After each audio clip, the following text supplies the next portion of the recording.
Halo, selamat datang. Hari ini kita bakal ngebahas sesuatu yang penting banget, yaitu prinsip-prinsip inti yang jadi panduan transaksi kita sehari-hari dalam etika Islam.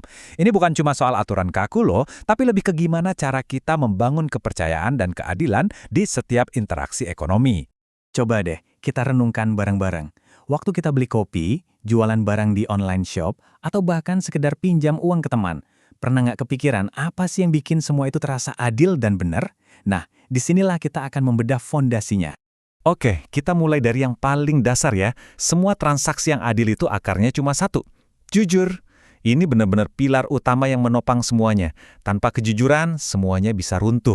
Jadi gini, jujur itu bukan cuma soal nggak bohong. Tapi lebih dalam lagi, ini soal keselarasan total. Apa yang kita bilang, apa yang kita lakuin, itu harus sama persis dengan kenyataannya. Betul-betul sebuah komitmen pada kebenaran. Contohnya tuh simple banget tapi ngena. Misalnya, nggak melebih-lebihkan kondisi barang pas jualan, atau kalau dapat kembalian lebih, ya kita balikin. Bahkan, berani ngaku salah kalau kita bikin keliru. Inilah kejujuran dalam aksi nyata, bukan cuma di lisan. Nah, di sini kita bisa lihat ada dua jalan yang beda banget, kayak hitam dan putih. Di satu sisi ada jalan kejujuran, yang dasarnya kebenaran dan keterbukaan. Di sisi lain ada jalan riba, yang isinya cuma soal mengambil keuntungan lebih dan eksploitasi. Dua kutub yang berlawanan. Sekarang, kita coba pahami lawannya jujur dalam transaksi, yaitu riba. Konsep ini tuh intinya menjelaskan keuntungan seperti apa sih yang dianggap nggak adil atau eksploitatif dalam Islam. Oke, kata kuncinya di sini adalah tambahan yang tidak dapat dibenarkan.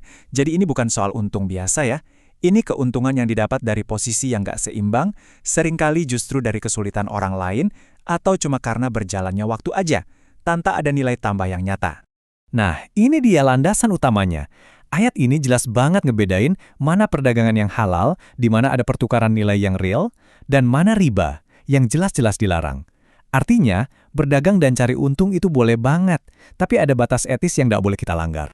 Penting buat kita tahu nih, riba itu ternyata nggak cuma satu macam, ada beberapa bentuknya. Biar gampang, kita lihat aja dua contoh yang paling umum biar kita kebayang bedanya. Lihat deh, bedanya jelas banget kan?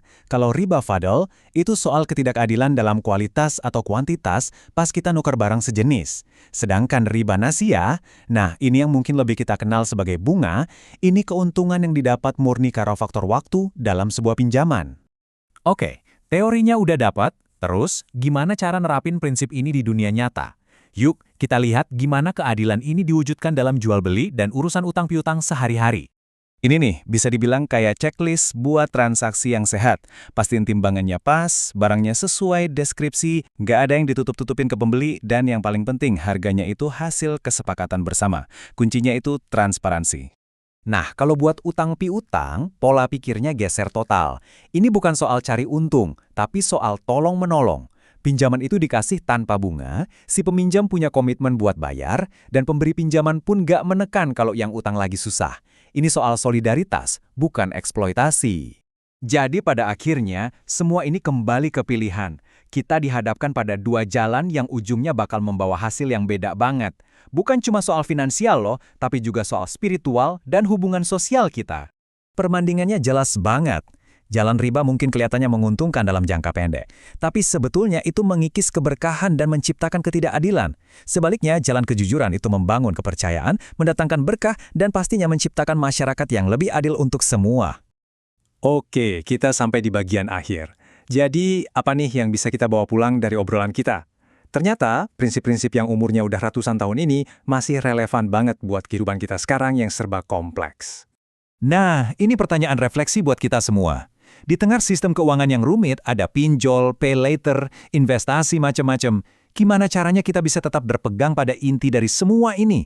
Yaitu, memastikan setiap transaksi kita itu didasari kejujuran, transparansi, dan niat untuk saling memberi manfaat, bukan saling memanfaatkan. Coba kita pikirkan ya.